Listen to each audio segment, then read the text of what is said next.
Buenos días, hermanos. Sean bienvenidos nuevamente a esta clase de escuela dominical. Continuamos nuestro estudio, el conocimiento del Dios Santo. La lección de hoy se titula Para conocer y ser conocidos.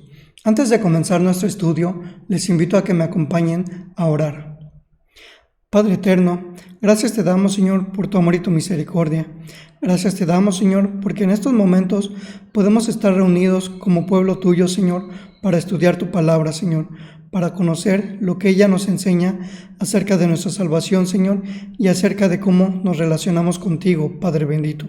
Gracias te damos, Señor, porque tú nos das este conocimiento, Señor, a través de tu palabra. Pero también, Señor, reconocemos que este conocimiento no lo podemos adquirir si no es a través de la guía de tu Espíritu Santo, Señor. Por eso, Señor, te pedimos que seas tú quien nos guíe en estos momentos, que nos dé el entendimiento, la sabiduría y la comprensión que necesitamos para poder entender las verdades que tu palabra enseña, para que podamos atesorarlas en nuestro corazón, Señor, y podamos ponerlas en práctica en nuestra vida diaria, Señor, para darte la gloria, la honra y la alabanza que solamente tú mereces y para ser de bendición a aquellos que nos rodean. Te lo pedimos en el precioso nombre de tu Hijo amado, nuestro Señor y Salvador, Cristo Jesús. Amén. Comenzamos nuestro estudio con la siguiente pregunta. ¿Qué meta deberíamos fijarnos en esta vida? El mundo contemporáneo está lleno de personas que sufren de la agotadora enfermedad que Albert Camus catalogó como el mal del absurdo. La vida es una broma pesada, o del mal que podemos denominar la fiebre de María Antonieta, ya que es atribuida a ella la frase que lo describe: nada tiene gusto. Estas enfermedades arruinan la vida, nos llevan a pensar que todo en la vida es un problema o un motivo de aburrimiento, ya que nada parece tener valor. Lo que hace que la vida valga la pena es contar con un objetivo lo suficientemente grande, algo que nos cautive la emoción y comprometa nuestra lealtad. Y esto es justo lo que tiene el cristiano de un modo que no lo tiene ningún hombre, ya que ¿qué meta más elevada, más exaltada y más arrolladora puede haber que la de conocer a Dios? Una vez que comprendemos que el propósito principal para el cual estamos aquí es el de conocer a Dios, la mayoría de los problemas de la vida encuentran solución por sí mismos. En estos momentos conviene hacernos las siguientes preguntas. ¿De qué estamos hablando cuando usamos la frase conocer a Dios? ¿De algún tipo de emoción, de estremecimientos que nos recorren la espalda, de una sensación etérea, nebulosa, propia de los sueños, de sensaciones alucinantes y excitantes como las que buscan los drogadictos? ¿Qué es lo que ocurre? ¿Se oye algo? ¿Se ven visiones? ¿Es que una serie de pensamientos extraños invaden la mente? ¿De qué se trata? Es importante que nos detengamos a reflexionar en estas cuestiones, ya que, según las Escrituras, se trata de un área en que es fácil engañarse, en que puede llegar a pensarse que se conoce a Dios cuando en realidad no es así. Tomemos como ejemplo Mateo 7, versículos 22 y 23, que dicen lo siguiente: muchos me dirán en aquel día: Señor, Señor, ¿no profetizamos en tu nombre, y en tu nombre echamos fuera demonios, y en tu nombre hicimos muchos milagros? Y entonces les declararé: nunca os conocí, apartaos de mí, hacedores de maldad. Por lo tanto, es importante que le demos respuesta a la siguiente pregunta: ¿qué clase de actividad o acontecimiento es el que puede acertadamente describirse como conocer a Dios? Imaginemos que nos van a presentar a una persona que consideramos superior a nosotros, ya sea en rango, en distinción intelectual, en capacidad profesional, en santidad personal o en algún otro sentido. Piense en algún predicador famoso, un artista o un deportista al cual admira y desearía conocer. Nos gustaría llegar a conocer a esa persona, pero nos damos cuenta de que esto es algo que debe decidirlo dicha persona, no nosotros. Si llegamos a conocer a esta persona, probablemente nos sintamos desilusionados, porque conocer a esta persona no pasó de aquel evento. Si por el contrario, esta persona comienza de inmediato a brindarnos su confianza y nos dice francamente lo que está pensando con relación a cuestiones de interés común, y si a continuación nos invita a tomar parte en determinados proyectos y nos pide que estemos a su disposición en forma permanente para este tipo de colaboración toda vez que la necesite, entonces nos sentiremos tremendamente privilegiados y nuestra actitud general cambiará de forma desmedida. Si hasta entonces la vida nos parecía inútil y tediosa, ya no lo será más desde el momento en que esa gran persona nos cuenta entre sus colaboradores inmediatos. Así sí vale la pena vivir. Esto, en cierta medida, es una ilustración de lo que significa conocer a Dios. El conocer a Dios equivale a tener una relación que tiene el efecto de deleitar el corazón del hombre. Lo que en realidad ocurre es que Dios, el omnipotente creador, el Señor de los ejércitos, se le acerca y comienza a hablarle por medio de las palabras y verdades de las Sagradas Escrituras. Mientras escucha lo que Dios le está diciendo, se siente humillado, porque Dios le habla de su pecado, de su culpabilidad, de su debilidad, de su ceguera, de su necedad, y lo obliga a darse cuenta de que no tiene esperanza y que nada puede hacer, hasta que le brota una exclamación pidiendo perdón.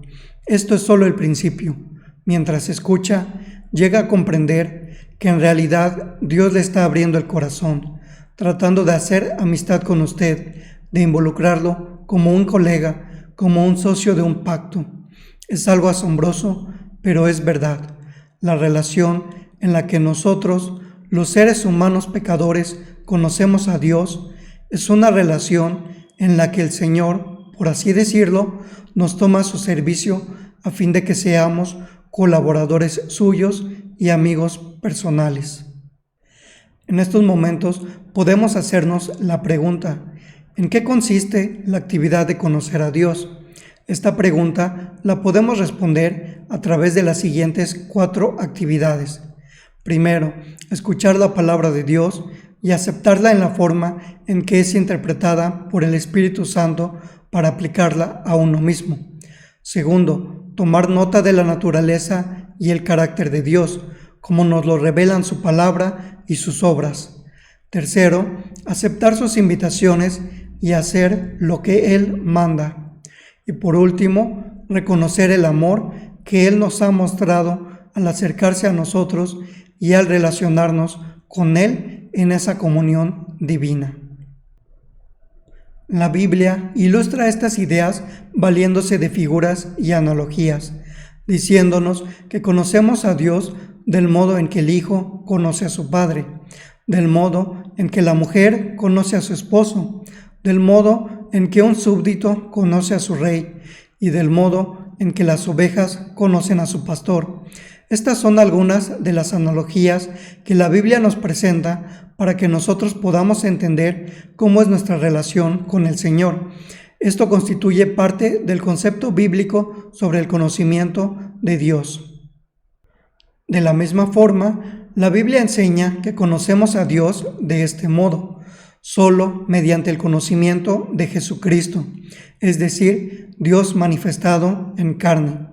Dice la Escritura en Juan capítulo 14, versículos 6 al 9, lo siguiente: Jesús le dijo: Yo soy el camino y la verdad y la vida.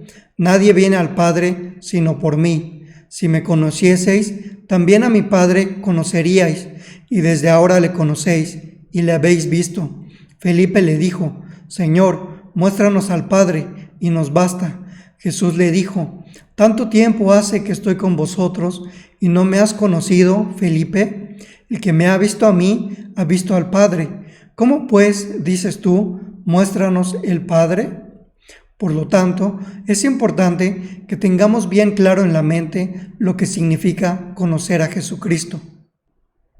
Para los discípulos que compartieron los 3 años del ministerio de Jesús, el conocer a Jesús se puede comparar con el acto de conocer al personaje importante de la ilustración anterior.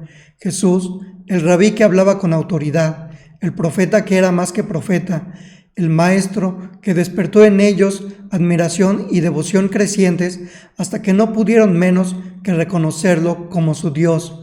Los buscó, los llamó a estar con Él, formó con ellos su círculo íntimo y los reclutó como agentes suyos para declarar al mundo el reino de Dios. El sentido de lealtad y de privilegio que este conocimiento les dio transformó toda su vida. En estos momentos, alguno de ustedes, queridos hermanos, pudiera estar pensando lo siguiente. Para ellos fue más sencillo. Conocieron a Jesús físicamente, convivieron con Él en su día a día y por lo tanto pudieron disfrutar de una relación personal con Él. Sin embargo, la Escritura también nos da respuesta a estas inquietudes. Cuando el Nuevo Testamento nos dice que Jesús ha resucitado y ascendido, una de las cosas que esto significa es que cualquier hombre, en cualquier lugar del mundo, en cualquier momento de la historia, puede disfrutar del mismo tipo de relación con Él que disfrutaron los discípulos en los días de su peregrinaje en la tierra. Las únicas diferencias son que, primero, su presencia con cada creyente es espiritual, no corporal, y por lo tanto, invisible a los ojos físicos. Segundo, que el cristiano, basándose en el testimonio del Nuevo Testamento, conoce desde el primer momento aquellas doctrinas sobre la deidad y el sacrificio expiatorio de Jesús que los primeros discípulos solo llegaron a comprender gradualmente a lo largo de un periodo de años. En este sentido, podemos decir que nosotros tenemos ventaja respecto a ellos. Y tercero, que el modo de hablarnos que tiene Jesús ahora no consiste en la emisión de nuevas palabras, sino en la aplicación a nuestra conciencia de las palabras suyas que están preservadas en los evangelios, juntamente con la totalidad del testimonio bíblico sobre su persona. El conocer a Cristo Jesús sigue siendo una relación de discipulado personal tan real como lo fue para los 12 cuando Él estaba en la tierra. El Jesús que transita a través del relato del Evangelio acompaña a los cristianos de hoy en día, y conocerle comprende el andar con Él hoy como entonces.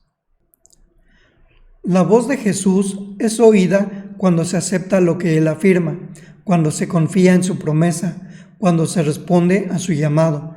De ahí en adelante, Jesús es conocido como el pastor, y a quienes ponen su confianza en Él los conoce como sus propias ovejas. Dice Juan capítulo 10, versículos 27 y 28. Mis ovejas oyen mi voz, y yo las conozco, y me siguen, y yo les doy vida eterna, y no perecerán jamás, ni nadie las arrebatará de mi mano. Conocer a Jesús significa ser salvo por Jesús, ahora y eternamente, tanto del pecado, de la culpa y de la muerte. Podemos ahora observar lo que hemos dicho que significa que te conozcan a ti, el único Dios verdadero, y a Jesucristo, a quien has enviado. Asimismo, es importante que subrayemos los siguientes puntos. Primero, el conocer a Dios es un asunto de trato personal, como lo es toda relación directa con las personas. El conocer a Dios es más que el conocimiento acerca de Él. Es una cuestión de tratar con Él a medida que se revela a nosotros y de que se ocupa de nosotros a medida que va tomando forma ese conocimiento de Dios que vamos adquiriendo. El conocimiento acerca de Dios es condición previa necesaria para poder confiar en Él, como dice Romanos 10:14, y cómo creerán en aquel de quien no han oído. Pero la amplitud de nuestro conocimiento acerca de Dios no es indicio de la profundidad de nuestro conocimiento de Él. Si el factor decisivo fuera la precisión y la minuciosidad de los conocimientos, entonces, obviamente, los eruditos bíblicos más destacados serían los que conocerían a Dios mejor que nadie. Pero no siempre es así. Es posible tener todos los conceptos correctos en la cabeza sin haber conocido jamás en el corazón las realidades a las que se refieren estos conceptos.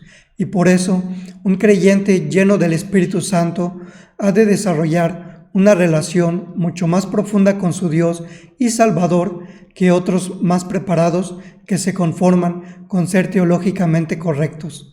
La razón está en que los primeros tratan con Dios en relación con la aplicación práctica de la doctrina a su propia vida, mientras que los otros no lo hacen. Segundo, el conocer a Dios es un asunto de compromiso personal, tanto de mente como de voluntad y de sentimientos. Para conocer a una persona hay que aceptar plenamente su compañía, compartir sus intereses y estar dispuesto a identificarse con sus asuntos. Sin eso, la relación con dicha persona será solo superficial e intrascendente.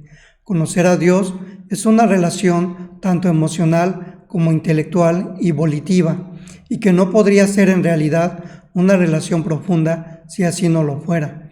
El creyente está y debe estar emocionalmente involucrado en las victorias y vicisitudes de la causa de Dios en el mundo.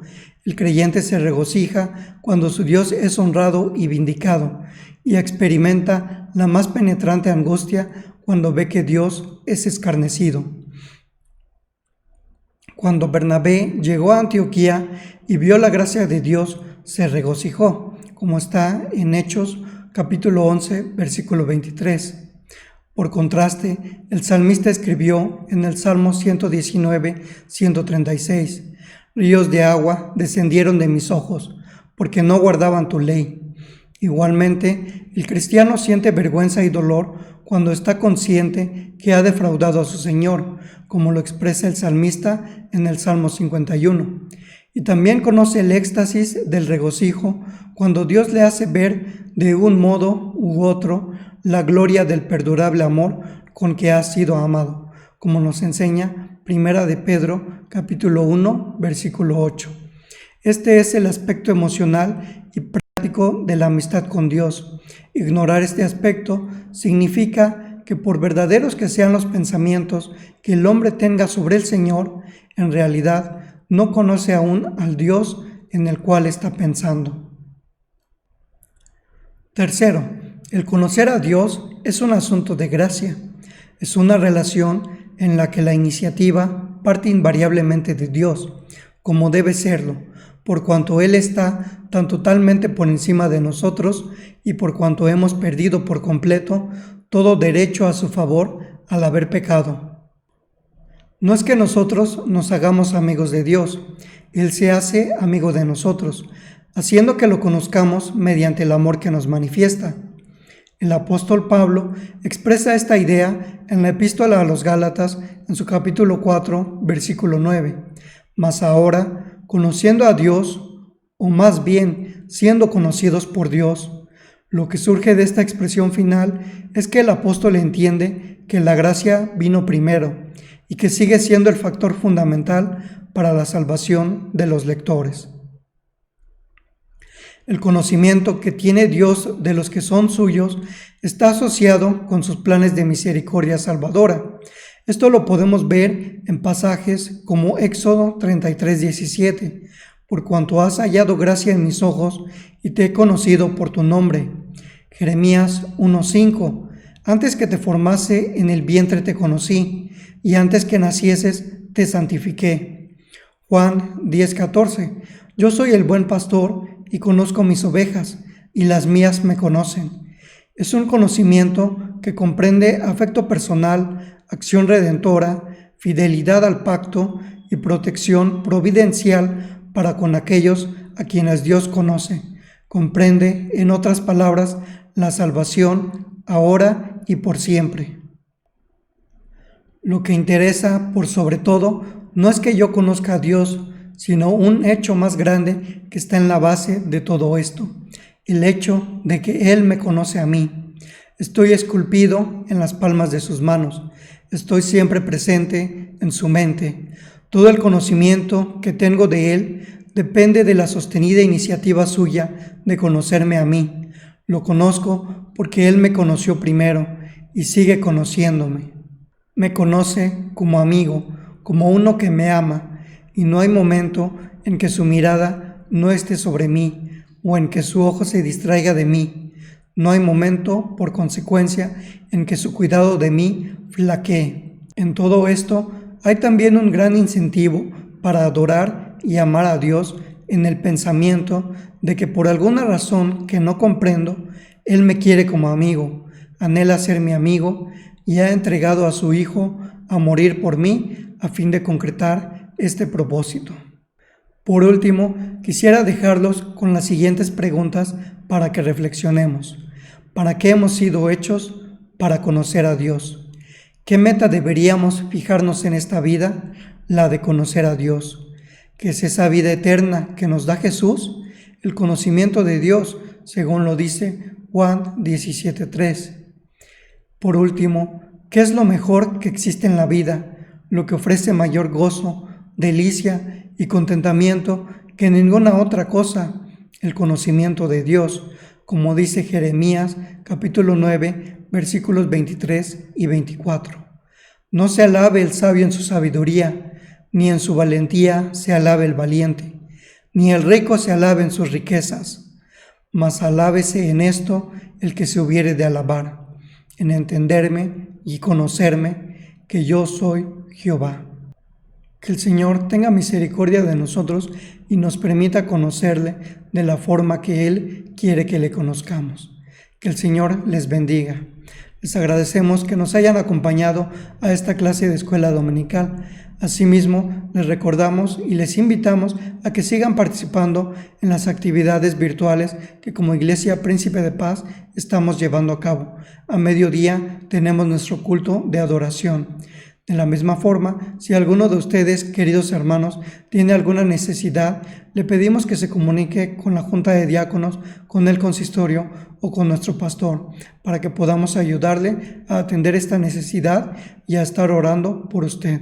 Que el Señor les bendiga y les guarde.